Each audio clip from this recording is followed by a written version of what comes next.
रूस यूक्रेन जंग बेशक 2 साल से ज्यादा समय से चल रही है, लेकिन अब ये जंग महाविनाशक हो सकती है। यूक्रेन को अब अमेरिका का खतरनाक F-16 मिल गया है।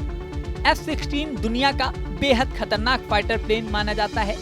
F-16 दुश्मन से हवाई रक्षा में माहिर माना जाता है। F-16 आवाज की स्पीड से भी 2 गुनी तेजी से उड़ सकता है। इसकी अधिकतम सीमा 2000 मील यानी 3200 किलोमीटर से ज्यादा है। इस प्लेन के मिलने से यूक्रेन की वायुसेना की शक्ति कई गुना बढ़ गई है। लिथुआनिया के विदेश मंत्री और एक अमेरिकी अधिकारी ने बुधवार को कहा, F-16 जेट विमानों की पहली खेप यूक्रेन पहुंच गई है। इन लड़ाकू विमानों का लंबे समय से यूक्रेन को इंतजार था। यूक्रेन ने कहा है कि उसकी कमजोर होती वायुसेना के पुनर्निर्माण में इन फाइटर प्लेन से मदद मिलेगी। यूक्रेन लंबे समय से अमेरिका से डिमांड कर रहा था कि उसे F-16 दिया जाए। ये फाइटर प्लेन बेहद खतरनाक माना जाता है। इसमें 20 mm की तोप लगी हुई है। इसके अलावा ये एक साथ बम, रॉकेट और मिसाइल ले जा सकता है। अब यूक्रेन के पास अमेरिका के F-16 की पहली खेप पहुंच गई है।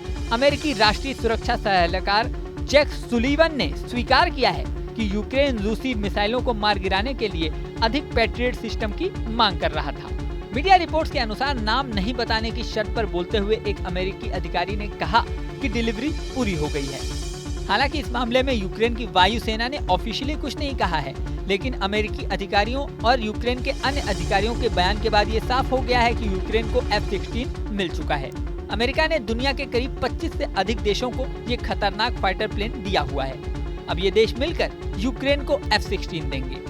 डेनमार्क ने कुल 19 विमान देने का वादा किया है, जबकि नीदरलैंड ने 24 F-16 देने का वादा किया है।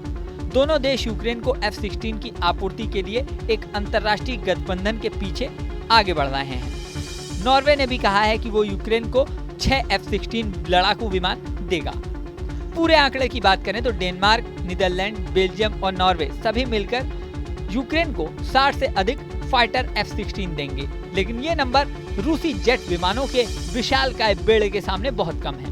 यूक्रेनी अधिकारियों का कहना है कि रूसी वायुसेना की शक्ति को बेअसर करने के लिए यूक्रेन को कम से कम 130 F-16 लड़ाकू विमानों की जरूरत है।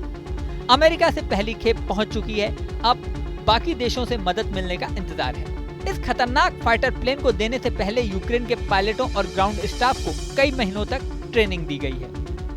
अब बड़ा सवाल है कि रूस यूक्रेन के हवाई हमलों का जवाब कैसे देगा। रूस की बात करें तो नंबर के हिसाब से उसके पास यूक्रेन से कहीं ज्यादा लड़ाकू विमान है। रूस के पास MiG-29, MiG-35, Su-27, Su-30, Su-35, Su-57 जैसे फाइटर प्लेन्स हैं। इसी के साथ Mi-24, Mi-35M, Mi-28N, Ka-50, Ka-52 जैसे अटैकिंग हेलीकॉप्टर्स भी हैं। अब यूक्रेन के पास भी F-16 आने के बाद ये साफ है कि दोनों देशों के बीच जंग और भी ज्यादा भीषण हो सकती है, और भी ज्यादा खतरनाक हो सकती है। यूक्रेन और रूस के बीच साल 2022 से संघर्ष चल रहा है। अब इस जंग के और ज्यादा खतरनाक होने की आशंका है। आगे क्या होगा ये तो समय बताएगा। इस वीडियो में फिलहाल इतना ही, लेकिन जाने से पहले सबसे जरूरी बात, हमारे चैनल न्यूज नेशन को आपने सब्सक्राइब नहीं किया है तो सब्सक्राइब कर लें। इसी के साथ स्क्रीन पर दिख रहा बेल आइकन प्रेस कर दें, जिससे हमारे नए नए वीडियोस की नोटिफिकेशन आपको मिलती रहे। मिलते हैं नेक्स्ट वीडियो में, बने रहें न्यूज नेशन के साथ। न्यूज नेशन अब व्हाट्सएप पर खबरों की ताजा अपडेट के लिए न्यूज नेशन के इस QR कोड को स्कैन करें।